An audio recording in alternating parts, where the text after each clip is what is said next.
Well, good day, folks, and welcome back to The Secret Solve, a program where I look at the secret and try to figure out what the authors and artists were doing back in 1982.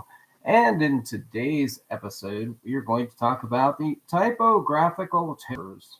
The typographical terrors are on page 188 and 189 in the book The Secret. Well, who are these typographical terrors? Well, all the subtitle of these people are the Etion Shurdlu, the Etoinshurdlu. Well, what is that? Well, SHRDLU was an early natural language understanding computer program developed by Terry Winograd at MIT in 1968 to 1970. In the program, the user carries on a conversation with the computers, moving objects, naming collections, and querying the state of simplified block world. It's a virtual box filled with different blocks. Wow, we've came a long way from the Shurdlu program and its origins. Uh, so later additions were made at computer graphics labs at the University of Utah.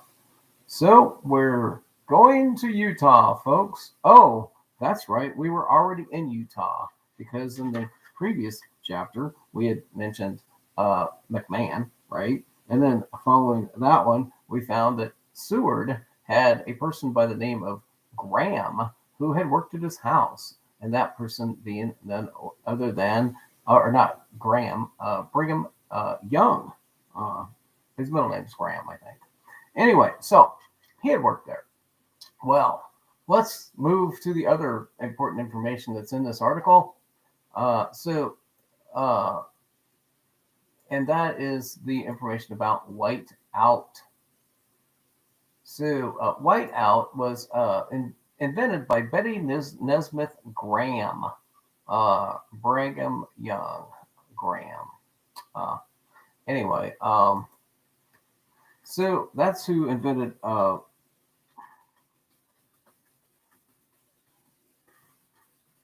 apologize.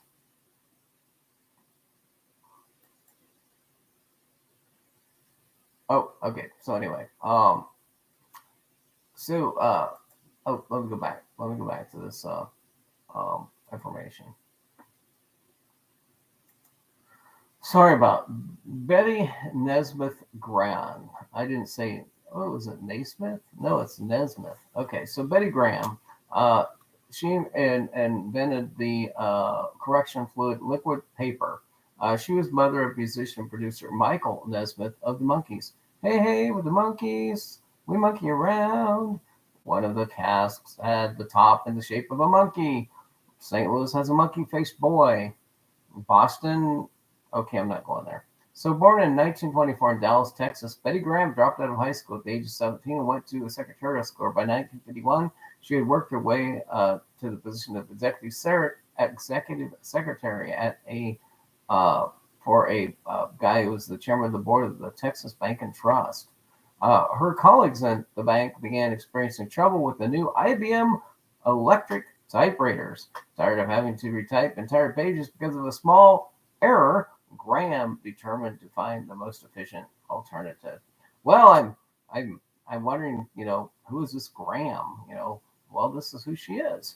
Dallas, Texas, invention of liquid paper. If you want to get connected back to the Gillette Corporation, so in 1979, she sold the liquid paper to the Gillette Company, which I think is New England, Boston.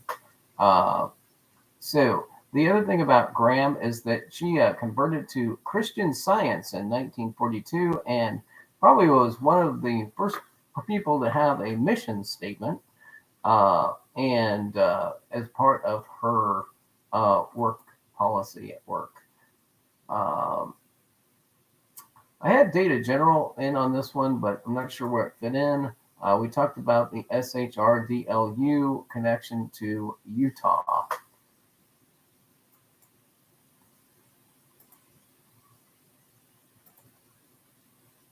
Okay, So let's get on with the article itself. So the beginning of the article, it talks about Dadaism, the wars. Uh, so Dadaism, or is an avant-garde intellectual movement. It started around World War One, although not at first as an art movement. It was basically started in Zurich, Switzerland, and it's the idea of a rejection of a capitalistic society. I think one of the tenets of the Mormon religion may have to do with a rejection of the capitalistic society. Uh, so anyway, the whole point behind Dadaism was to prove that anything could be art if the artist declared it to be. So I don't know what that has, but Marcel Duchamp, his work called Fountain is notoriously tied to Dadaism, and I was pointing to the fountain, if you will, that perhaps you see that the fountain, the Robert Louis Stevenson Monument, was originally a fountain and had a spout. It actually had a spout that came out of it.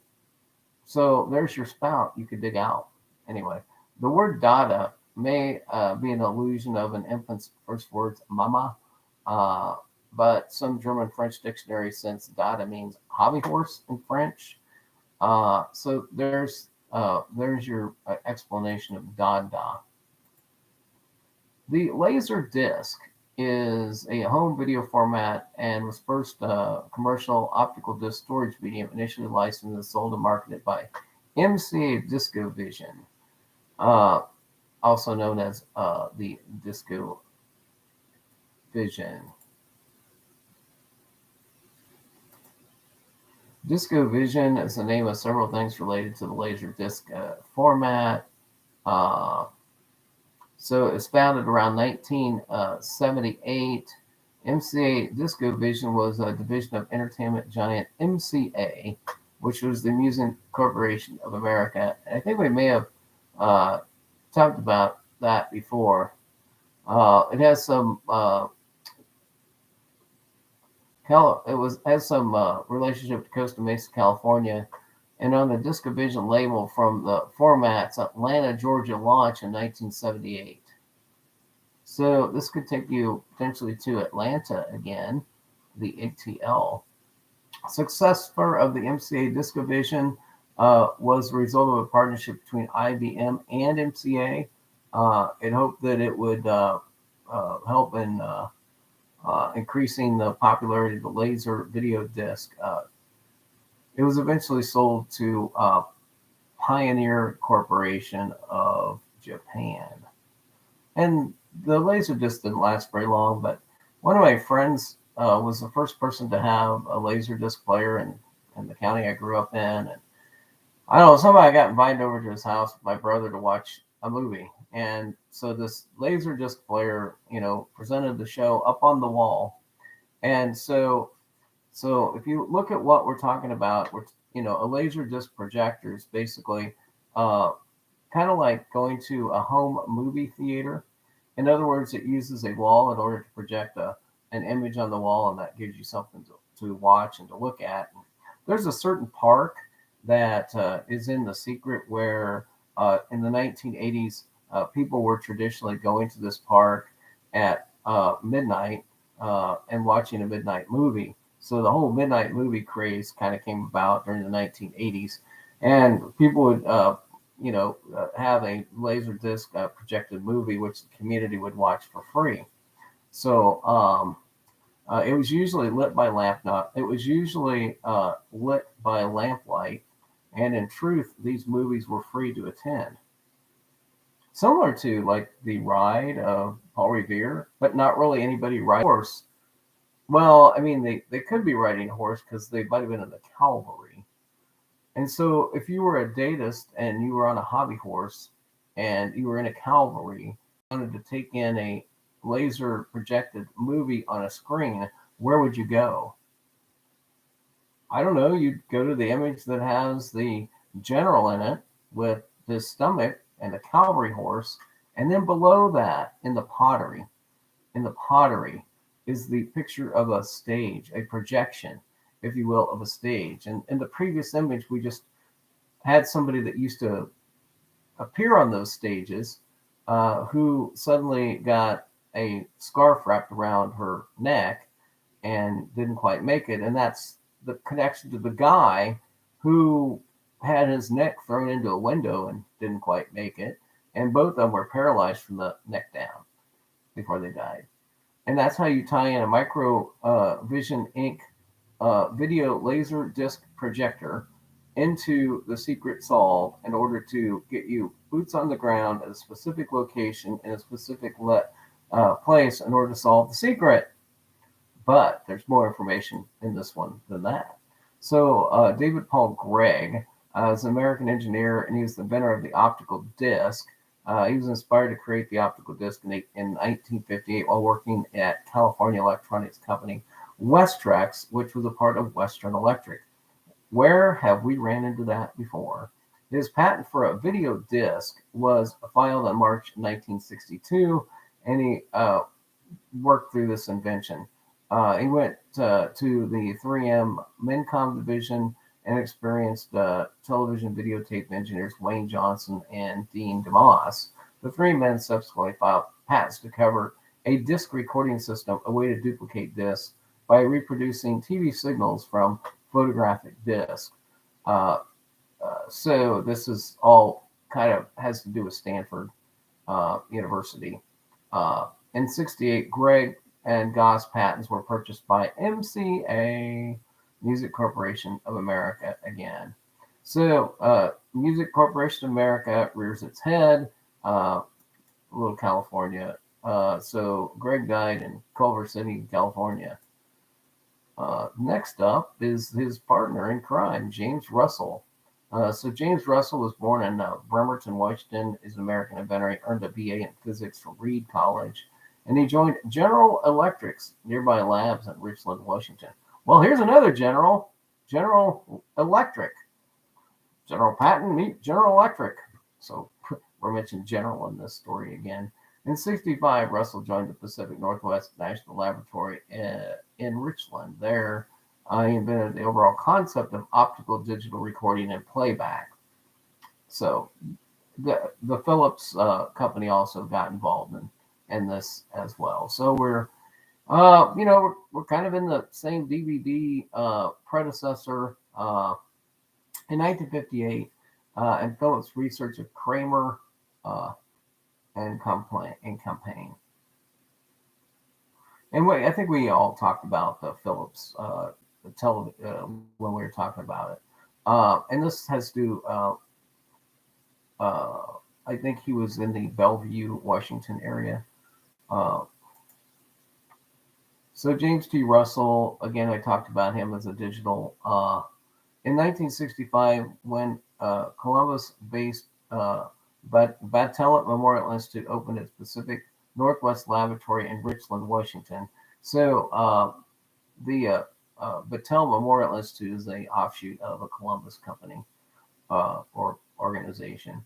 Russell envisioned a system that would record and replay sounds without physical contact between its parts. And he saw that if you could represent the binary 0 and 1 with dark and light, a device could read sounds or indeed any information at all without ever wearing out. If he could make the binary code compact enough, Russell saw that he could store not only symphonies, but entire encyclopedias on a small piece of film. So, binary. They were talking about being binary way back then. Okay, so I hope that wraps up the whole idea of the optical and digital recording segment of this and its ties to Utah. Better Homes and Gardens magazine is mentioned here, or I came up with the Better Homes and Garden magazine when it mentioned cookbooks. And the biggest selling and largest selling cookbook was that of the number one cookbook launched in 1930 by Better Homes and Gardens. It has this tablecloth design on it. And we see the tablecloth design in the Lavender Lady, and then we see the tablecloth. And by what I mean by Lavender Lady, I mean it's the lavender colored checkerboard square, which is also used, by the way, as a logo for Pizza Hut and as a logo for Purina Foods. Okay, but it's also the cover of the cookbook from Better Homes and Gardens. And I don't know where this gets you. Better Homes and Gardens basically will take you back to Edwin Meredith and the Meredith Corporation, which was a Des Moines, Iowa-based company. I like John Queer. I like John Deere. I like the possibility of that image being of something that has to do with a yellow and a green farming guy. But I have not figured out where I can put the John Queer image at this point in time. This is the one they think is in Montreal, by the way. But I'm trying to find a more suitable location for it. So we talked about Better Homes and Gardens. So one of the interesting things is that Mad Magazine published a satire in 1958, issue number 3, titled "Better Homes and Gardens," including articles they titled, "They built their house on a lot 22 inches wide, a house between 2 offices in New York, and how the department would suggest putting a lawn on rollers so one can drag it to a nearby spot where it's raining." Oh, these guys at Mad Magazine were predicting the future of football fields in the NFL. Because isn't that not what they are doing now? In an episode of I Love Lucy, Lucy jokes about the magazine as "better homes and garbage" when she and Ethel redecorate Lucy's apartment. Okay, so the I'm just saying that the Better Homes and Garden Cookbook magazine franchise has been a, a part of history for a long time. So when they're mentioning these typographical errors that might have occurred in books that have to do with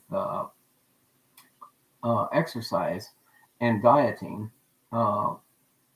I thought, first of all, of the guy I mentioned very early on, and that was Richard Simmons, because Richard Simmons' Better Body book.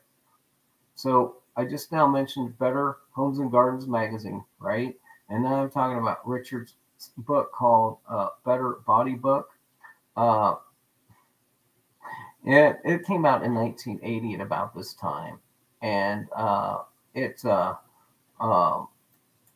actually, I'm on the wrong book. The Better Body book, I believe, actually came out in 85. So once again, we have the secret of predicting the future. The diet book that famously came out in 1982 is, I think it was actually, there's a newer edition that came out in 1980. But I found one on Amazon that is the paperback came out, I guess, in 82. But Richard Simmons, the exercise guy I introduced you to, also put out a Never Say Diet book. That was actually the title of the book, Never Say Diet, Never Say Diet. And so it was the first edition, I think it was hardback, came out in 1980. So yeah, 1980s when the hardback came out.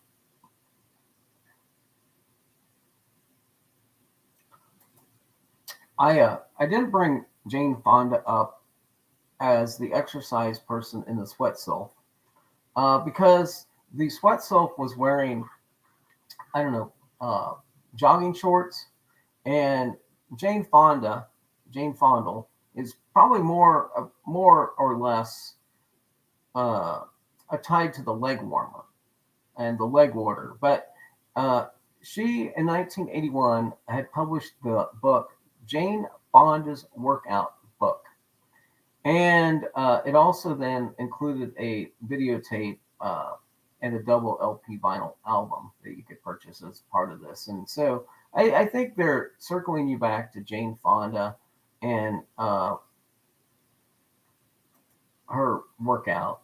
The video was released in November of '81, and both Jane Fonda's workout videotape and Jane Fonda's workout record appeared in late April of '82. These had followed her book. And so not only did Richard Simmons have his workout studio on Santa Monica Boulevard, so was also Jane Fonda's workout facilities in the Beverly Hills area. And so the reason I think that referring to Jane Fonda here is because she was one of the first people to use RCA's Select Vision video disc, not the VHS tape. So she was one of the first people to actually use a Select Vision video disc, and that's kind of what we're talking about here. And so I think that's how you work through this article to get you to that. We just talked about a dancer. So she basically started the following phrases. Feel the burn became a common saying, along with the proverb, no pain, no gain.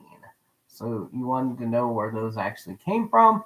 You can thank Jane Fonda. So she was filming a movie called The China Syndrome. And so maybe the person, the image that you link to the Asians is Jane Fonda, because she broke an ankle when she was filming The China Syndrome, forcing her to stop her ballet exercises. So she had to come up with this new exercise regime. And so this is how she actually got into producing this. So her studio, by the way, it was located on Robertson Boulevard in Beverly Hills. So that's where her actual workout studio was. And the concept proves she added a second studio in Encino and a third studio in San Francisco. And this is basically the same pattern in which the other, guy, Simmons, also launched workout facilities. So in 1980, Janie was starring in 9 to 5 with Lily Tomlin and Dolly Parton. And it was, she got some critical success for her. And it gave her some money in order to buy the rights to a play called On Golden Pond. And so good old Janie and her daddy were able to act together in a film called On Golden Pond. And so that kind of was what she was doing. I think she made I think she might have won an award for that. And once again, Jo Ellen Trilling and her involvement in The Secret predicts the future, because in 1984 she got an Emmy Award for Outstanding Lead Actress when she portrayed a Kentucky mountain woman in The Doll Maker.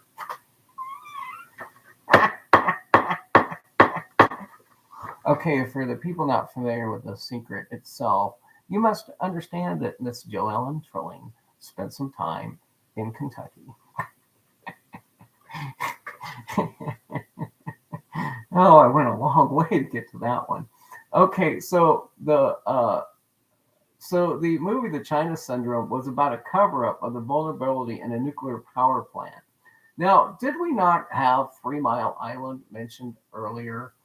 I think we did. And so the cast included Jack Lemmon and Michael Douglas in one of his earlier roles. Fonda played a clever, ambitious television news reporter. Oh, we had the news hounds in here earlier in the back of the book. And so it was based upon Vincent Canby, who had written for the New York Times. Anyway, she also did The Electric Horseman in the time frame the book was written. All right, so let's look at good old Janie. Who is Jane Fonda? Oh, Jane Fonda. I'm going to put in a workout. I'm going to put in one of your workout tapes later. I still have a few of them. Fonda was a political activist in the counterculture era during the Vietnam. She was photographed sitting on a North Vietnamese anti-aircraft gun when she visited Hanoi. And she then got the nickname Hanoi Jane. And she became hated by a lot of people in the United States. And she was effectively blacklisted in Hollywood for a period of time. She's, but Jane Seymour Fonda was born in New York. Her parents were Canadian. born socialite Francis Ford Seymour and American actor Henry Fonda. According to her father, the surname Fonda came from an Italian ancestor who immigrated to the Netherlands in the 1500s. There he intermarried. The result family began to use the Dutch given names, with Jane's first ancestor reaching New York in 1650. So she's an early arriver. She'd qualify as one of the first to come. She was named for the third wife of Henry the Eighth. I am Jane Seymour. So there's another English royalty connection uh, uh, to her naming. So in 1951, Fonda was 12. Her mother committed suicide. Well, her father and mother had gotten divorced. Oh, and when she was undergoing treatment at the Craig House. Well, we found a Craig earlier, right? That was in the same article. So that's confirmation we're probably on the right person. Uh, so later that year, Henry Fonda married socialite Susan Blanchard, 23 years his junior. Uh, so Jane taught dance at Fire Island Pines, New York during this time. Uh, why is it all these older guys end up marrying these younger women, or these younger women end up marrying these people 20 years older than themselves in The Secret? Well, I don't know. Grover Cleveland married his best friend's daughter, and she was 30 some years. And once again, Byron Price predicts the future when a future president of the United States, Donald Trump, shows up at the White House with some eye candy on his arm. I don't know how long that she was. I don't even know how long Donald Trump's the age difference there, but anyway.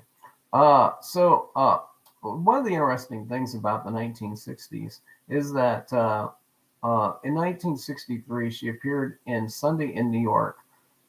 One newspaper called her the loveliest and most gifted of all the new young actresses. But in the same year, the Harvard Lampoon named her the year's worst actress in the for the Chapman Report. And you got to remember the Harvard Lampoon or the Harvard University comes out with these Razzie Awards, or I think they originate Harvard. It just makes sense. Okay, so so she's in a lot of films, and if you go into all of the all of her films, you can have a lot of fun with Dick and Jane. But I'm going to focus on Frances Ford Seymour a little bit more. The thing about her is that she met Fonda at the Denham Studios in England on the set of the film Wings of the Morning, and the marriage was troubled, and according to Peter Fonda, these difficulties later gave him empathy for the marital problems of actor Dennis Hopper, his co-star in the 1960 film Easy Rider. Well, you remember where we had another Hopper earlier? Maybe I missed it, and I should have looked at Dennis Hopper back then. I don't know.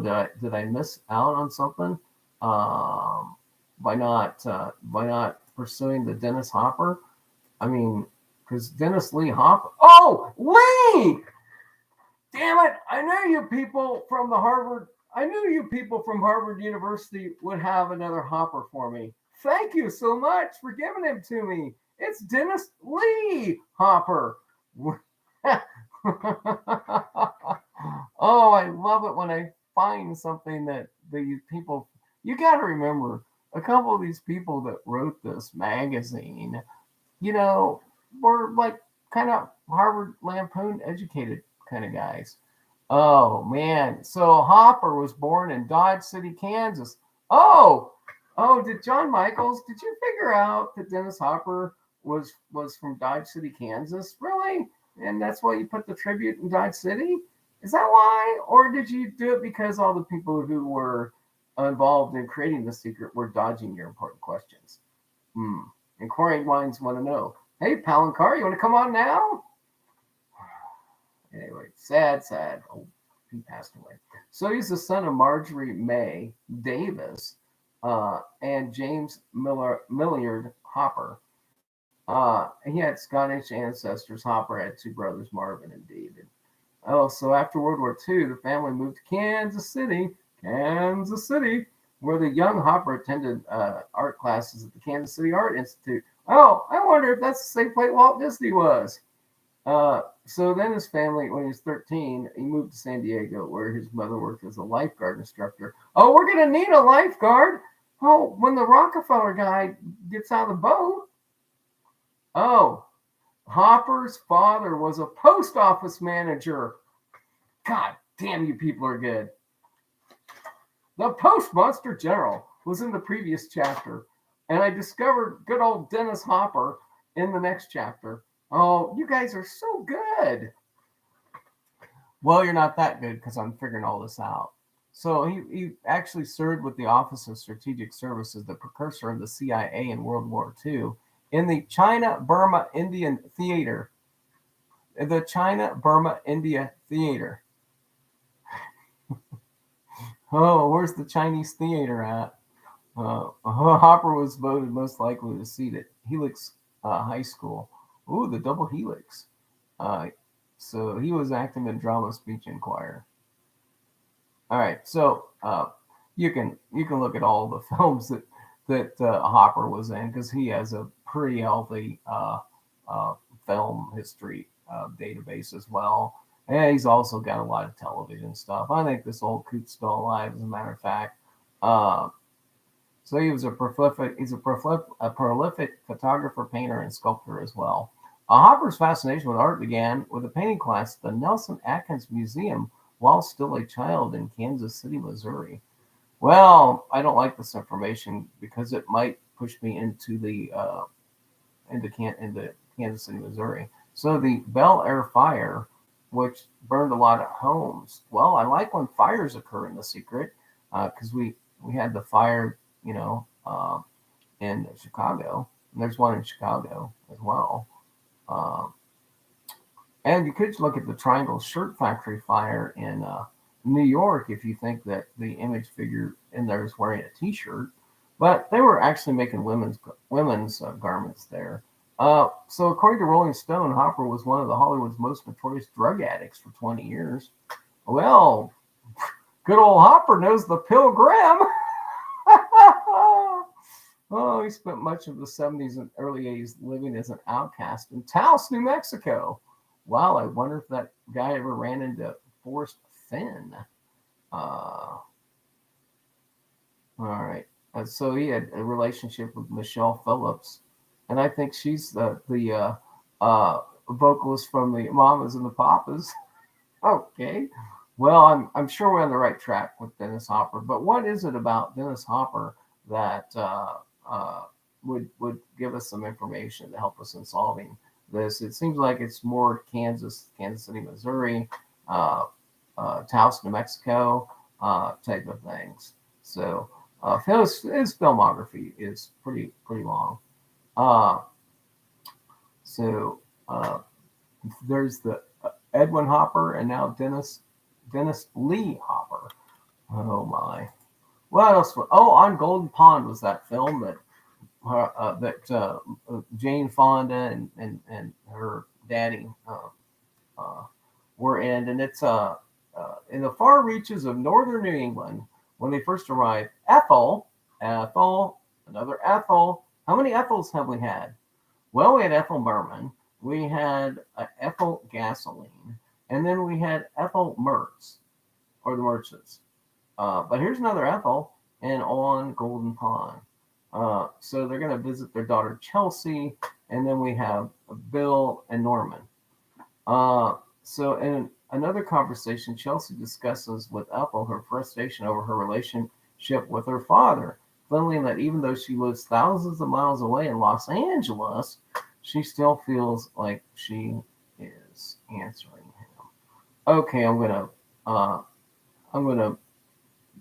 unless you want to watch that one, I'm not gonna ruin it by blowing it up with any nitroglycerin, and that's why it might say exploding recipes. So when you have an exploding recipe in a cookbook and hernia-causing directions in exercise books, You might just look to the Nitroglycerin by Ethel Norman. Uh, how Ethel helps Edge, where he sees the loons, and Norman says they are calling on the lake, saying goodbye. He knows how they are just like him and Ethel, and their offspring is grown and off on her own, and now it's just the two of them. Oh, how nice of a story that is. It won so many awards. So it mentions a grave accent in here, and this is just a marker that tells you an accent as to whether it's Greek or Cyrillic. The Académie Française is basically the French Academy and the chief ministry of King Louis the Eighth. So I think this is just getting back to the King Louis ideas. When King Louis came to the throne in 1816, each class regained the title Academia, according to the second class of the institution became the Academia Française. Since 1816, the existence of Academia Française has been uninterrupted, which I don't know what that means. I don't know what any of that part of this means. But I know what a blooper is. A blooper is a short clip from a film or a video production, usually a deleted scene containing a mistake made by a member of the cast. A series of record albums produced by Kermit Schaefer entitled Pardon My Blooper is one reference here. And the Cannonball Run was a movie, I think a few people were in that. And Cheaper by the Dozen, I think, are examples. Of course, Burt Reynolds is notorious for having bloopers, as well as Jackie Chan. Well, there's a little that the term blooper was popularized. Well, a blooper was actually originally a sound that came over the air on a radio program, and it was originally called a bloop. And so that was the original origin of, an interruption in regular programming that wasn't quite correct. But it was popularized when television producer Kermit Schaefer in the 1950s used the term boner, meaning a bonehead mistake or a breakdown. He was not the first. NBC's behind-the-scenes series Behind the Mic in 1941 was also this, and then another production was called like the Gag Reels. So Kermit Schaefer is an American writer and producer for radio and television in the 50s and 60s.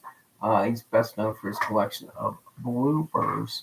So there's a guy by the name of Harry Von Zelt that mispronounced or said the name of then President of the United States Herbert Hoover as Hubert Heber on the air. Ladies and gentlemen, the President of the United States, Hubert Heber, said that there should be a pot in every kitchen. But he never actually said that. Okay.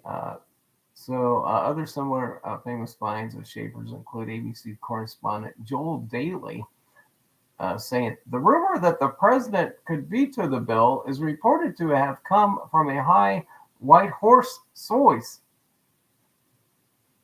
And veteran host Paul Harvey breaking into an uncontrollable laughter at the story about a pet poodle. Well, since we haven't talked about Paul Harvey, and I have a few minutes left in this good day, I will go and visit him for a minute. So Paul Harvey Arant was an American radio broadcaster for ABC News Radio. He was born in Tulsa, Oklahoma, went to Tulsa High School, got to start KBOE, and he continued his work. First as announcer and later as a program director. He spent 3 years as the station manager for KFBI AM, now known as KFDI, a radio station that once had studios in Salina, Kansas. From there, he moved to a newscasting job at KOMA in Oklahoma City, and then to KXOK in St. Louis in 1938, where he was the director of special events and a roving reporter. Then he went into the Navy, and he moved to Hawaii. He was returning to the mainland from assignment after the Japanese attack on Pearl Harbor. He eventually enlisted in the U.S. Armed Forces, but served only from 43 to 44, resulting from a medical discharge. Well, maybe he's the one that pulled his groin. He then moved to Chicago, where in June of 45, he began a long broadcasting career with ABC affiliate WENR, Wiener. So he's a Wiener, he was Wiener. So he then got into the national by doing the show The Rest of the Story. Former U.S. Senator Fred Thompson substituted for Harvey regularly. Oh, from 2006 to 2007. All right, that happened afterwards. So Harvey was an avid pilot, by the way, who served in the Army Air Corps. He was an Aircraft Owners and Pilots Association member for more than 50 years. Okay, so I wanted to just mention Paul Harvey because he was a close friend with George Vandeman, for whom the Seventh Day Adventist evangelist who founded a television ministry, and the Reverend Billy Graham. So the inventor of whiteout is a Miss Graham, and Paul Harvey's a good friend of Billy Graham. And in fact, and a little known fact that most people don't know is that the most listened to radio broadcast ever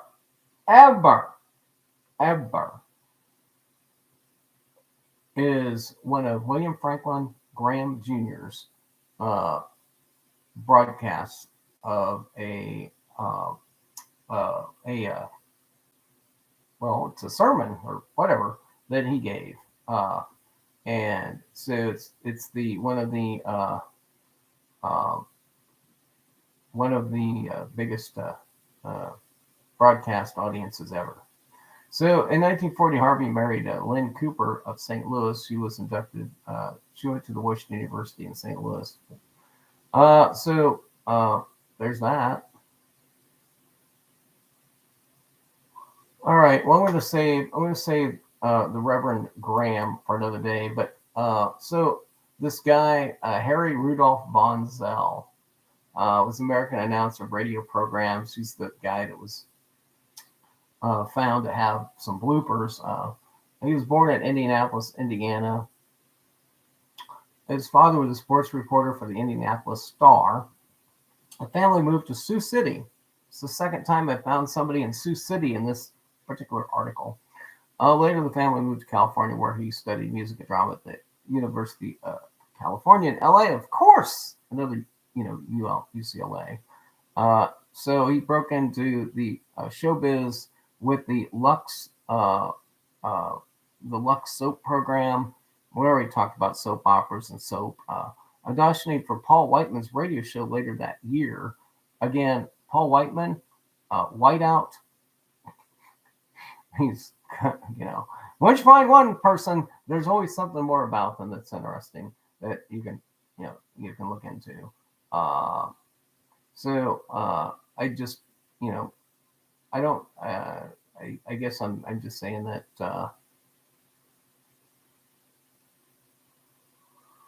I'm just saying that there's another person that you can find that if you just work through it. I think I don't know if he's Jewish. Maybe not. Woodland Hills. Okay, I talked about. Okay, so this is where I kind of go off of the tangent a little bit. So typographical terrors by the time you were getting to 1980 and 81, the typographical terrors were nearly extinct because with a program called WordPerfect, you could use your computer to write articles and then print out that and do all your corrections on the computer. And so with a word processing program, the typographical terrors were having nightmares about being replaced. And this is all because the WordPerfect Corporation was developing software that would check the text of your document and tell you whether or not you had any typographical terrors lurking in there. WordPerfect traces its roots to a partnership which began in 1976 between Bruce Bastain, a Brigham Young University graduate student and director of BYU's marching band, and BYU computer science professor Alan Ashton. The two collaborated in devising a software program which displayed band formation in three-dimensional graphics. After Bastain received, well, anyway, whatever, it led to the development of WordPerfect. And so the name of their company was Satellite Software International. And we talked about earlier these satellites, the satellite launches, and some of these other things. And I'm wondering if there's a correlation between WordPerfect, the Satellite Software International, and the article here that has to do with the typographical, like an elephant. And if you look at the illustration on page 189, we have the typewriter, which is an IBM of some sort. But you have to remember that there's another company in the business of making typewriters. And in 1982, I believe that's when the Royal Satellite also came out as an electric typewriter. And so you had the IBM Selectric, and then you had the Royal Satellite. And there you have the Satellite Software International. And remember, you had SALT, SALT, the strategic, and all of this, and the BYU is BY and U. And so, you know, I just think there's a code and a pattern here. But if you look at the image, you have a dictionary, what looks to be a dictionary sitting on top of the typewriter. Then you have a black book, which I'm going to say is the Bible, by the way. And then on top of the Bible is a little book, a little bit smaller book. And I'm telling you that that book is the Book of Mormon. Because when I was in college, I had a couple of friends, and they gave me a book that introduced you to Mormonism. And if I'm not right, if I'm not correct, that is the handout book that they gave to you, and it's the Book of Mormon. And underneath it is the Bible, and next to it is the dictionary in the picture. Okay, folks, with that evidence, I'm going to come back and talk about the next article, which is the glitches. The glitches. I wonder who the glitches could be. All right, folks. Thanks so much for joining. Let's check to see if anybody joined in on the chat. Well, nobody jumped into the chat. So since I got nobody wants to converse about my information I presented here, I'm going to move on. Queue up another presentation, get a little lunch, and be back to take on the glitches? Oh man, the glitches are a 3-pager. That should be fun, and looks like it has a personal computer in there as well. Man, it might be a job to get through this one. I don't know. I may have to have an apple for lunch. The Cheyenne Mountain, El Paso County, Colorado NORAD system might be investigated in this article. And the fallout shelter, otherwise known as Project Greek Islands, coming up when we return. Sounds good. You were hacked. Yeah. You know, I remember, so since there's somebody to talk to, I'll tell you my story at the end. So I remember I was a freshman in high school, and when I was a freshman in high school, you had to take typing. And so my typing instructor's name was Dwight Lilly, Mr. Lilly, we called him. And he had this slick back hair. He kind of looked like one of those teen angels because he wasn't much older than the rest of us in class. And so he was not really a very good teacher because all he did was assign a lesson to be typed and then walk around the room. He never gave us any instruction on how to actually use the keys or anything like that. I guess the assumption was that we just naturally figure it out. Well, there were several electric typewriters in the classroom in that at that time, but there was a couple of old manual key machines. And my buddy Devin Gray and we and a few other boys in the class decided our contest would be how far can you launch a pencil from the register using the keys or a combination of keys in the manual typewriter.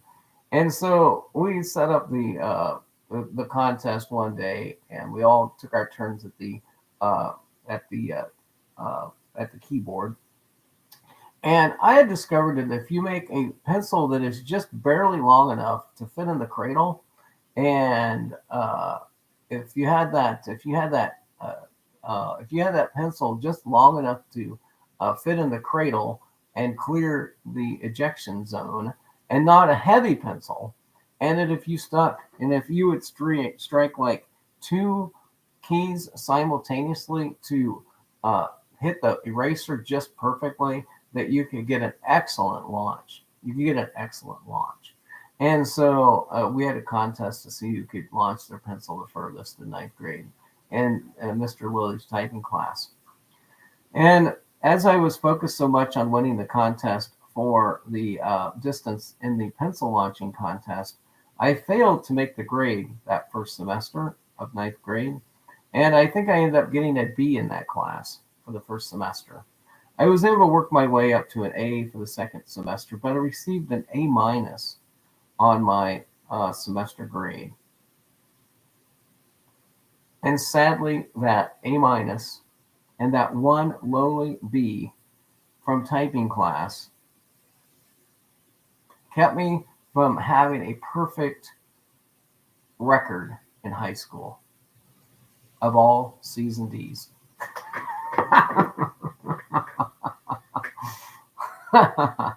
Well, actually, um, it actually cost me being valedictorian of the class because the kid who didn't participate with the other 7 boys in that class and who focused his efforts on getting a C for his first semester grade and worked it up to an A by the end of the semester. So his average of an A and a C ended up being an A, and my average of an A and a B ended up being an A minus.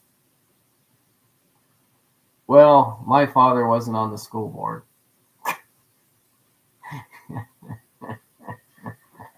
4 years later, those moments of launching pencils in typing class in ninth grade came back to haunt me. Well, I mean, if I wanted to be the valedictorian, it kind of haunted me, I guess. And to this day, as that person who became valedictorian of our class sits in the state treasurer's office as the treasurer for the state, I sit here on Saturday morning doing presentations on The Secret, a Treasure Hunt by Byron Price. I don't know. Maybe the administration got it right. I don't know. All right, Jeff. Thanks for joining in. Well, yeah, the IBM Selectric. It had the rotating balls, and you could change the font style by changing out the balls on the Selectric machines. My mom and dad purchased us a Royal Satellite in order to do our homework in high school. So we still have the Royal Satellite. You can't get you can't get the ribbons for it anymore. So it's almost obsolete as soon as the ribbon either breaks or wears out. And interestingly enough, the Royal Satellite actually had a pop-up correction key on it that allowed you to shove correction tape up in front of the carbon tape or whatever, the ink tape, and you could then block out the letters using the second tape on that machine. I don't know what year that is, but all right, I'll be back after a while, grab some lunch, and I'll be back for the another one of these on the next one. Again, I'm just trying to bang these out because I basically wrote notes in the margins and So all I'm doing is pulling out my bookmarks that I did on these that I looked through, and it literally took me like 2.5, 3 weeks to come up with all of the bookmarks. I don't think I'm the richer man. This is no rich man, poor man story, because the guy who's sitting in the office as the state treasurer worked for an investment firm, and I think he made plenty of money working for the investment firm that he worked for. It might have been Emprise, if you've ever heard of Emprise Financial. And he was doing that. He worked for Emprise in about 1990 to 2000 when the tech boom was happening. I'm pretty sure he had some clients and he was knowing where to invest their money. So maybe we should look up Rich Man, Poor Man, because I remember that movie came out, or that book, or yeah, what was that, a show? I don't know. All right, I gotta go. I gotta get these done. As much as I'd like to just talk about stuff, I gotta get these things out of here. But I don't know when I'm going to throw Brigham Young in there. But eventually I'm going to tell you to show you how Brigham Young's arm is extended on the statue. Oh, by the way, the Frances Ford Seymour, she was born in Brockville, Ontario. And I'm starting to wonder if maybe by looking at her picture, maybe she's the Toronto ogre. I didn't mention her when I did that story, but Frances Ford Seymour might be the Toronto ogre, because she did Harry Carey. Oh, we didn't talk about Harry Carey either yet. He was the famous announcer for a baseball team. All right, folks, have a good day. Did he live your life? Did he live your life? No, I don't think so. No, I don't know. He didn't live my life. I know there was a show that was called One Life to Live. It was what was that, a soap opera? But this laser disc stuff is so, is so Jane Fonda. It's so I'm thinking in this, David Paul Gregg, and then the other Greg. I think that's confirmation under the right thing. All right, folks, I'll be back, or I won't. Have a good day, Jeff, and everybody else.